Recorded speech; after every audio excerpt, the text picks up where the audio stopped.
about me before I kind of jump into my spiel, if that's all right. Hi everybody, my name is Steve Beta, and I'm a state senator from the neighboring district in the 9th district, and I've known Gretchen for quite a long time, the year 2000, and we served together both the House and the Senate, and I was the assistant minority leader in the Senate, and I'd have to say we were there for some tough battles. There are 12 of us, there's 38 members altogether in the state Senate, so math is not necessarily good for us, put it that way. But Gretchen has been, in addition to being a very, very good friend, has been somebody that's been there that you can trust, and somebody there that's working for the working people, that's somebody there that's working for the middle class. Not the big lobbyists or anything like that, the actual people that we serve in our communities. And we always want to remember that, because when we take a look at this state, it's a wide variety of people. There's all different colors, all different religions, all different backgrounds, occupations, income levels, educational levels. And certainly the great diversity that we see here today as well. So it's been an honor serving with her. We served both in the House together and in the Senate. And one of the things I always remember, one of the big battles we had was we were doing Right to Work a couple years ago. And they basically shut down the Capitol. They closed the doors. They wouldn't let people come in. They wouldn't let people's voices be heard, which was about as illegal as you could get illegal. And we fought that. And Gretchen was at the forefront of that. And it's something that I'm very proud of, knowing her and working with her as a team, along with our Democratic colleagues. But she showed that leadership there. Another thing, more recently, you probably didn't see it in the news as much, after she left office, she went to teach at the University of Michigan, Gerald Ford School of Public Policy. But there was a scandal in our own community, and the prosecutor was forced to resign in Ingham County. And that office was racked with a lot of problems that were going on. And they had, the morale was impacted, the efficiency of the office was impacted, and she was asked to step in as an interim prosecutor for Ingham County. And that's kind of a messy job to go into after somebody made a big mess out of it. And his reputation was sullied. There were so many good people that were working there too, and she just felt like she had to do it. She had to also do it out of a sense of public purpose and public pride, because that was her community.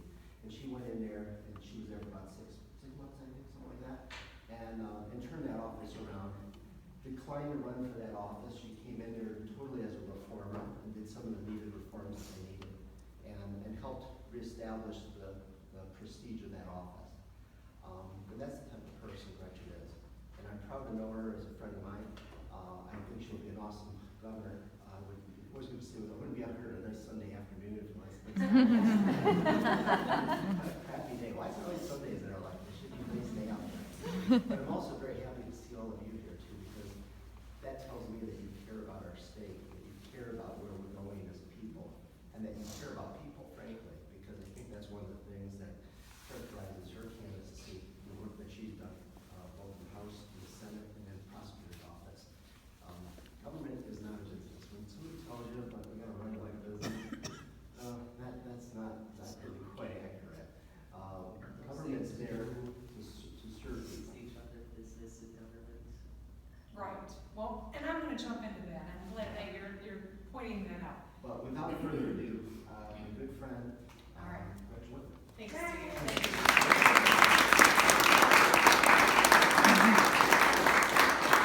Well, thank you. I've been looking forward to coming and addressing you. I appreciate the invitation.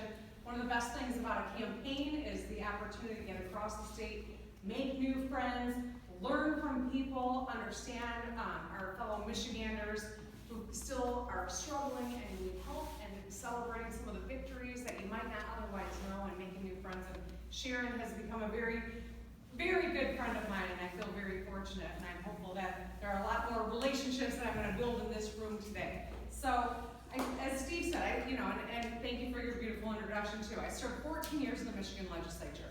And when I was term limited out after those 4 years of being the top Democrat in state government, I thought, okay, I've done my public service. I'm going to go back and have a private life in the private sector. And I learned very quickly about myself. I've got no patience for bad management.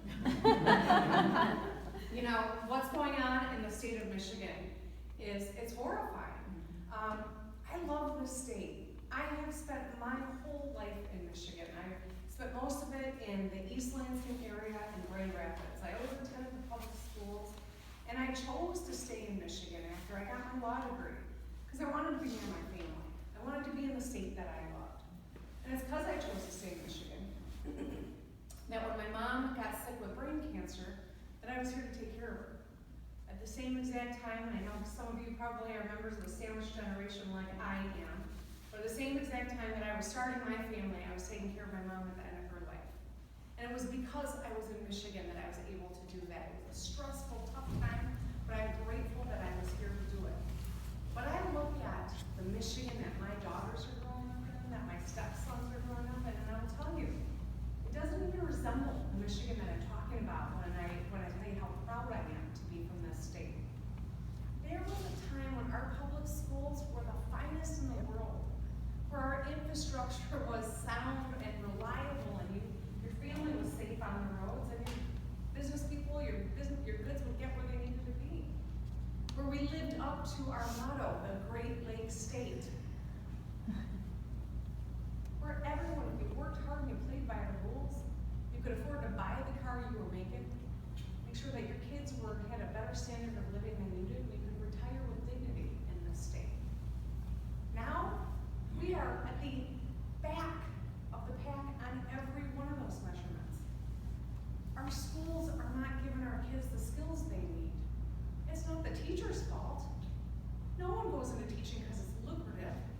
It's despite everything that the teachers are doing. It's the state that has failed our kids. Lack of investment, lack of support, lack of early childhood opportunities, demoralizing the profession that is in the classroom all day long with our children. Our roads, we have failed a generation of Michiganders because we have not invested in our infrastructure. We have not taken care of business. When we think about the Great Lakes State, we have a city in Michigan that cannot turn on their tap and bathe their children, much less give them a glass of water at the dinner table. And we know that family incomes in Michigan have been stagnant. I know that Snyder and the Republicans are going to say, oh, unemployment's down in Michigan. We know what the real state is across Michigan for families. Family incomes have not grown. We have only 30% of our population has the skills they need in a 21st century economy. People are leaving the state for opportunity because they aren't here. The unemployment's down, yes, because people have stopped looking for work, or they have two minimum wage paying jobs, and that counts as full employment when you know you can't raise a family in a part-time minimum wage job. So we got a lot of work to do here in Michigan. Now, I'm not a stranger to tough fights, whether it was as the prosecutor or it was as the Senate Democratic leader. I don't go out of my way looking for fights, but I never back down from one either, when it's core values that are on the line. And I know Steve talked about right to work. When I watched the governor try to lock people out of the Capitol, we didn't just stand outside with the nurses and the teachers and the firefighters. We opened up the door to the Capitol. We led the resistance from within my office in the Capitol. Because government doesn't work if it doesn't represent the people of the state. It doesn't work if people are shut out of the process. It doesn't work if the voices of the residents aren't heard. So I was raised in a family, in a bipartisan family. My dad was a Milliken Republican, and my mom was a Frank Kelly Democrat. And I don't mean that they just voted that way. My dad was actually in the Milliken administration. He was the director of commerce for Governor Milliken, and my mom was one of Frank Kelly's top lawyers in the Attorney General's office.